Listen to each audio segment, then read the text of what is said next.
সুপ্রিয় শিক্ষার্থী বন্ধুরা, আশা করি তোমরা সবাই ভালো আছো। জিডি শামসুদ্দিন আহমেদ কলেজিয়েট স্কুলের অনলাইন ক্লাসে তোমাদের স্বাগতম।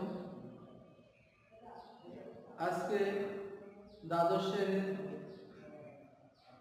বাংলা উচ্চারণের নিয়ম এর স্বরধ্বনির উচ্চারণের ক্লাসে আমি পলাশ বিশ্বাস, প্রভাষক বাংলা, তোমাদের সাথে আছি। গত ক্লাসে তোমরা বাংলা ভাষার নিয়ম সম্পর্কে জেনেছ। কিছু নিয়ম তোমাদের আগে জানানো হয়েছে, যে নিয়মগুলো আমরা যখন উচ্চারণ করব তখন আমাদের প্রয়োজন পড়ে। তা আজকে স্বরধ্বনি উচ্চারণের যে কিছু নিয়ম আছে, গুরুত্বপূর্ণ কিছু নিয়ম আছে, যে নিয়মগুলো না জানলে আমরা দেখা যাচ্ছে স্বরধ্বনি উচ্চারণের করতে অসুবিধা হবে। আমরা জানি বাংলা বর্ণমালায় স্বরবর্ণ কয়টি? বাংলা বর্ণমালায় স্বরবর্ণ 11টি। বাংলায় স্বরপর্যায়ে স্বতন্ত্র ধ্বনিমূল আছে 7টি, এবং এই 7টি ধ্বনিমূল হচ্ছে স্বরীয়, স্বরিয়া, রস্বই, হস্যু, এ, ও এবং এ। এই 7টি হচ্ছে স্বরপর্যায়ে স্বতন্ত্র ধ্বনিমূল। অ, স্বরীয় অ ব্যতিরেকে প্রত্যেকটি কার চিহ্ন আছে। ব্যঞ্জন ধ্বনির পরে যখন স্বরধ্বনি থাকে তাহলে সেটা ব্যঞ্জন বর্ণের সঙ্গে কি হয়? কার যুক্ত হয়। আর এই স্বরধ্বনি ব্যঞ্জন ধ্বনির সঙ্গে লিডিং অবস্থায় বা বিলীন অবস্থায় বা লুপ্ত অবস্থায় আছে। আমরা যখন স্বরধ্বনি ছাড়া তো ব্যঞ্জনের উচ্চারণ হয় না।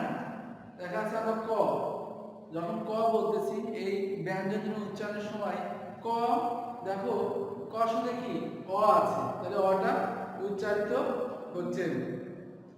আর এই অ ধ্বনি বাংলায় লিখিত ভাষায় অ দুই রকমের। এক হচ্ছে একটি অ স্বরীয় বিবৃত, আর একটি অ ওর মতন সংগৃহীত। তাহলে আমরা পাচ্ছি কয়টা? দুই রকম। এবং এই স্বরধ্বনির অ ব্যঞ্জনের সাথে যুক্ত হয়ে উচ্চারিত হচ্ছে। আবার এই অ দেখা যাচ্ছে যে কোনো শব্দের প্রথমে, কোনো শব্দের মাঝে এবং কোনো শব্দের শেষেও যুক্ত আছে। যেমন শব্দের প্রথমে যদি অ থাকে তাহলে সেই অটা হচ্ছে আদ্য অ, এবং শব্দের মাঝে যদি থাকে তাহলে সেটা মধ্য অ, এবং শব্দের শেষে যদি থাকে সেই অটা হবে কি? অন্ত অ। তাহলে আমরা আজকে ক্লাসে কি করব?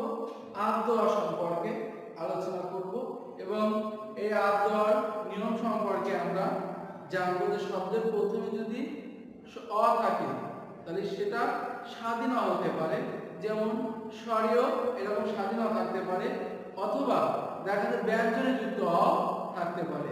স্বাধীন অ যেমন থাকতে পারে, যেমন আমরা একটা দেখি,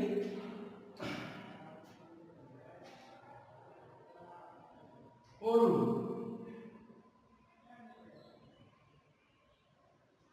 আর আছে ছবি।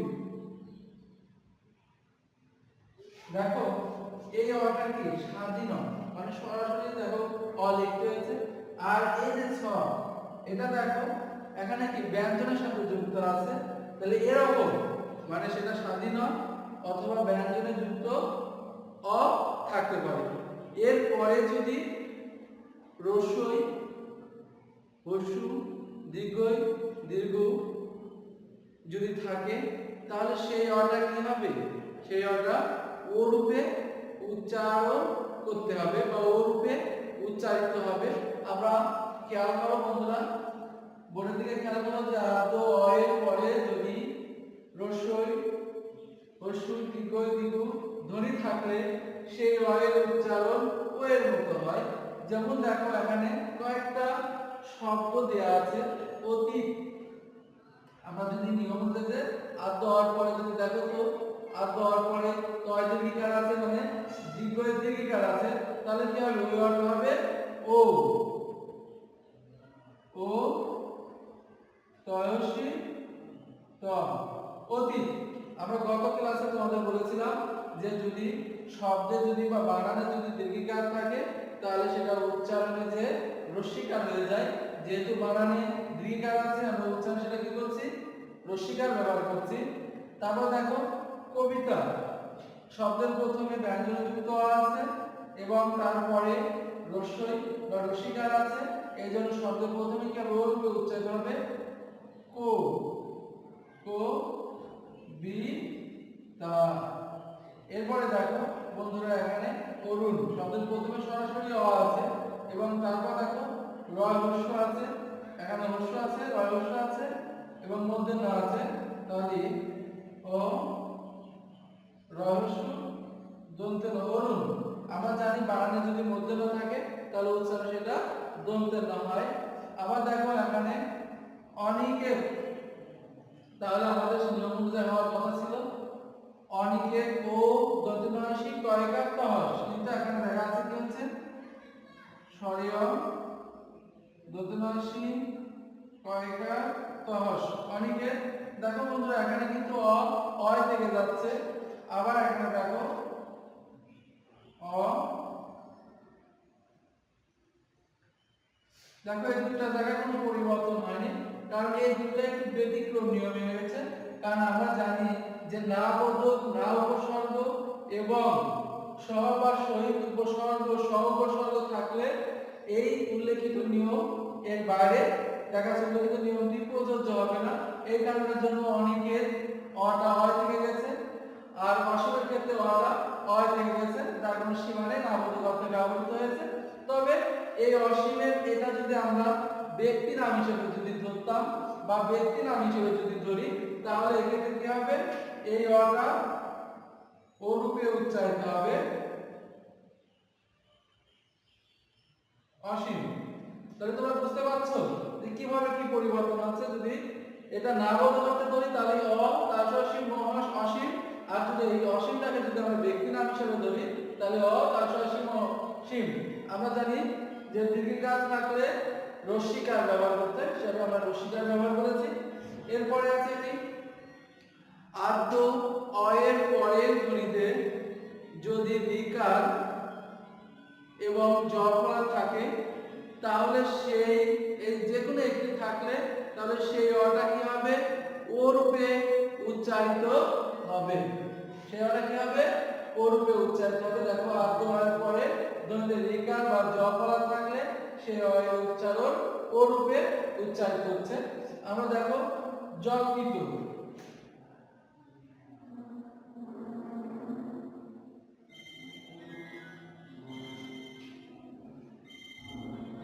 যকৃত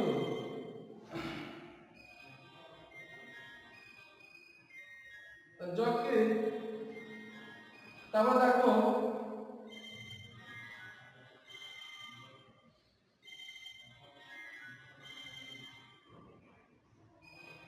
বক্তৃতা, তারপর আছে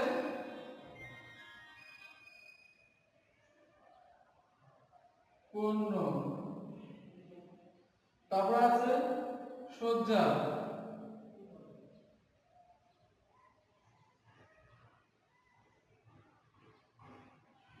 সজ্জা, তারপর আছে কল্যাণ।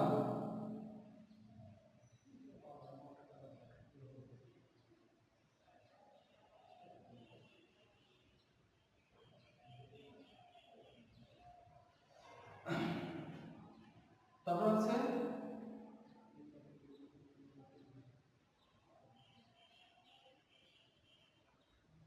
অন্যায়,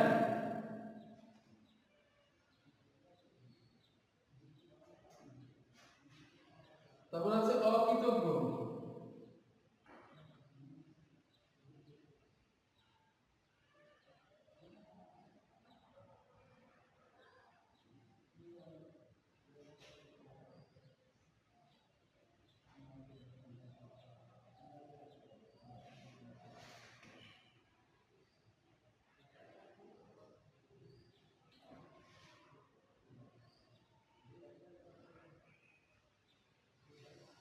সুপ্রিয় শিক্ষার্থীরা, বন্ধুরা, তোমরা একটু খেয়াল করো যে যকৃৎ আমরা জানি যে বানানে যদি অন্তর্জ থাকে তাহলে সেটা উচ্চারণে কি হবে? বর্গের জ। সেটা উচ্চারণে যা বর্গের জ হবে, তাহলে যকৃৎ তকার হবে। তাহলে আমরা বুঝছি যে বানানে অন্তর্জ থাকলে উচ্চারণে বর্গের জ হবে, তাহলে যকৃৎ। এবং আমরা জানি যে বানানে যদি কোনো যুক্ত ব্যঞ্জন থাকে সেটা ভেঙে লিখতে হয়, সেই হিসাবে দেখো এখানে কয়টা আছে আমরা ভেঙে লিখছি। আর আমরা তো জানি যে আ দেওয়ার পরে যদি রিকার বা জবলা যে কোনো একটি থাকে তাহলে আ দেওয়াটাকে বহুরূপে উচ্চারিত হবে, সেই হিসাবে দেখো বকার হয়েছে, অন্তর্জ বর্গের জ বর্গের জকার হয়েছে।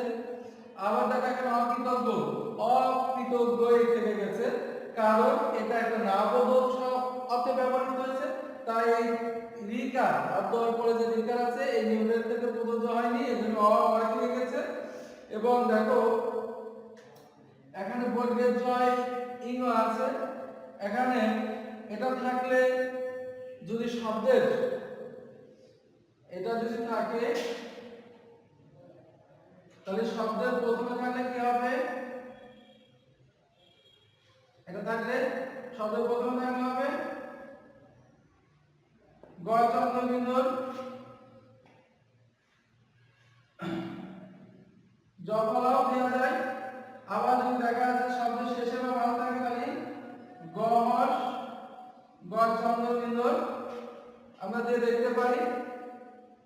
তাহলে দেখো গ হস গ চন্দ্র রয়েছে, কারণ শব্দের শেষে আছে। আমরা জানি যে শব্দের শেষে এবং মাঝে যদি গ বর্গজয় থাকে তাহলে গ হস গ চন্দ্রবিন্দুর, শব্দের প্রথমে থাকলে গ জফলা চন্দ্রবিন্দু বা গ চন্দ্রবিন্দু, এটা আমরা দিতে পারি।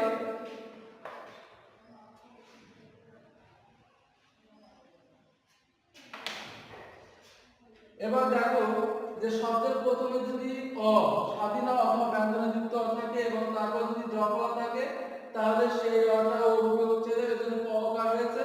আর আমরা আরেকটা নিয়ম জেনে রাখি, সেটা হচ্ছে জফলা যদি শব্দের মাঝে এবং শেষে থাকে তবে সেই জফলা যুক্ত ব্যঞ্জনের দ্বিত্ব উচ্চারিত হয়, মানে ডাবল উচ্চারণ হয়। যেহেতু পূর্ণ মূর্ধন্য সঙ্গে জফলা আছে, এর জন্য আমরা জানি যে বানানে মূর্ধন্য থাকলে উচ্চারণে দন্তন্য লিখতে হয়, এজন্য দন্তন্য দুবার ব্যবহৃত হয়েছে। পূর্ণ সর্জা ঠিক ওরকম নিয়ম, ব্যঞ্জন যুক্ত হওয়ার পরে জফলা যুক্ত আছে, যার জন্য তাহলে সহকার বর্গীয় জহস যা কল্যাণ কওকার লহস লেখা দন্ত কল্যাণ মধ্যে আছে দন্তন্য হয়েছে। আর জফলার জন্য ল দুইটা হয়েছে, আবার অন্তর জফলার জন্য বর্গীয় যা ডাবল হয়েছে। যেহেতু জফলা যুক্ত ব্যঞ্জন আমরা নিয়ম এইমাত্র শিখলাম যে জফলা যুক্ত ব্যঞ্জন যদি শব্দের মাঝে এবং শেষে থাকে তবে সেটা ব্যঞ্জনকে দ্বিত্ব করে। এবং অন্যায় দেখো এই ক্ষেত্রে অটা ওইভাবে থেকে গেছে এবং শুধু পরিবর্তন হয়েছে দন্তের মাঝে বলার জন্য দন্তের ডাবল উচ্চারিত হয়েছে, কারণ এটা নাবোধক বা সবার সহিত সে ব্যতিক্রম নিয়মে পড়েছে, যার জন্য ওইভাবে থেকে গেছে। এবার শিক্ষার্থী বন্ধুরা খেয়াল করো যে আমরা যে বর্গের জয় বা কর্মদোষের কথা বলছিলাম সেটা আমরা পরে নেমে পাচ্ছি যে আদ্য হওয়ার পরে যদি বর্গের জয় বা কর্মদোষ থাকে তাহলে সেই অটা অরূপে উচ্চারিত হয়। খেয়াল করো বক্ষ, যেহেতু বর পরে কর্মদোষ আছে সেই হিসাবে কি হবে? বরটা অরূপে উচ্চারিত হবে,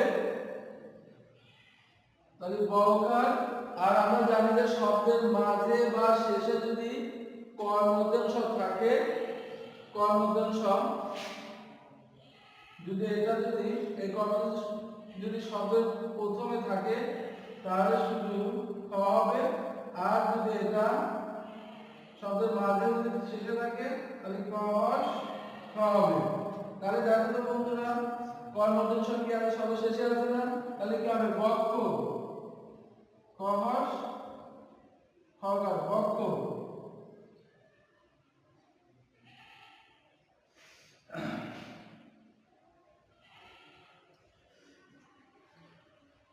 তাহলে দেখো যোগ্য,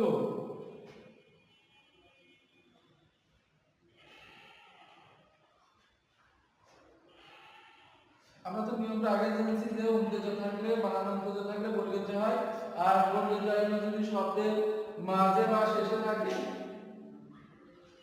বর্গের প্রথমে থাকবে গয় চন্দ্র বা আর শেষে থাকবে গয় চন্দ্র বিন্দু।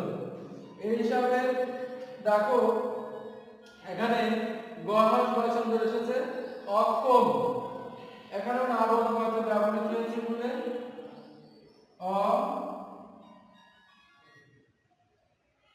অক্ষম, আবার অজ্ঞান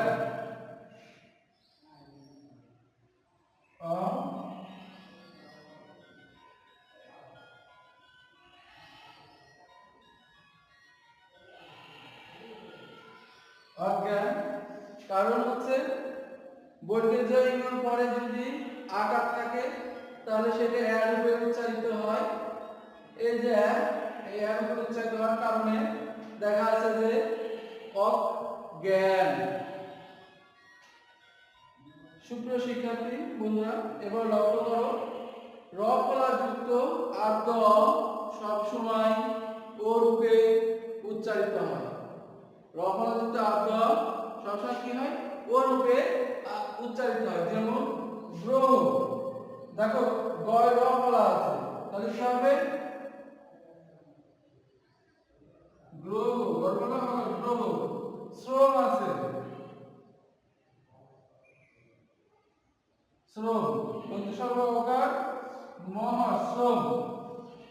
সুপ্রিয় শিক্ষার্থী বন্ধুরা, তোমরা খাতা নোট করে রাখতে পারো যে আমরা জানি যে এই স বন্ধেশ হয়েছে, কারণ একটু মনে রাখবা সেটা হচ্ছে ত, তথ, র এই বর্ণের সাথে যুক্ত ব্যঞ্জন হিসেবে স থাকলে সেই স দন্ত স হয়।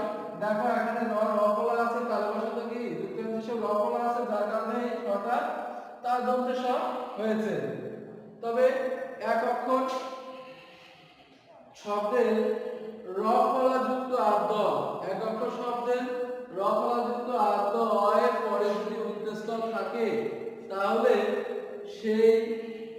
তাহলে এই নিয়মটা আর প্রযোজ্য হবে না, কারণ ব্যতিক্রম ভাবে থেকে যাবে। আমরা একটু উদাহরণ হিসেবে দেখতে পারি, যেমন ক্রয়, তাহলে কি হবে? ক্রয়, এভাবে থেকে যাচ্ছে। এরপর আসবে শিক্ষার্থী বন্ধুরা, এরপরে যে নিয়মটা আছে, সাধু রীতিতে হর্ষধ্বনি ছিল কিন্তু চলিত রীতিতে, দেখা চলিত রীতি বানানে সাধু রীতিতে হর্ষধ্বনি ছিল এমন ক্রিয়াপদ, সাধু রীতিতে হর্ষধ্বনি ছিল এমন ক্রিয়াপদ ও বিশেষ পদের বানানে চলিত রীতিতে রস্বই বা রসিকার বিলুপ্ত হয়েছে, কিন্তু পূর্ববর্তী পদগুলো আদ্য প্রায়শই কি হবে? রূপে উচ্চারিত হবে। মানে আমরা মোট কথা বলতে পারি যে সাধু রীতিতে হর্ষধ্বনি ছিল ক্রিয়া এবং বিশেষ শব্দে, কিন্তু চলিতে সেই হর্ষধ্বনি বিলুপ্ত অবস্থায় আছে, কিন্তু সেই সাধু রীতি ধরেই কিন্তু আমাদের এই উচ্চারণটা করতে হবে। যেমন দেখো করব, এটা আসলে করব, এটা হচ্ছে কি? চলিত, এটা হচ্ছে চলিত, তাহলে সাধু রীতি কি হবে?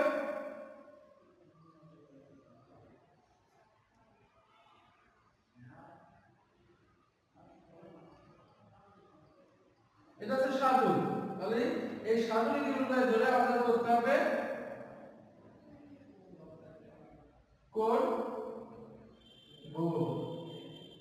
করব। তাহলে আমাদের কিন্তু এই সাধু রীতি অনুযায়ী কিন্তু তাহলে বলবো, তাহলে বলবো কি হবে? বলিব,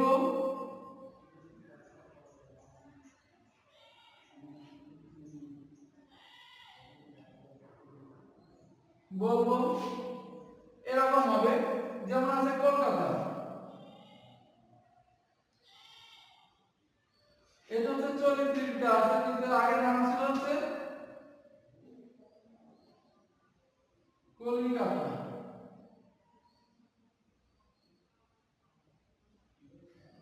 তাহলে কি হবে?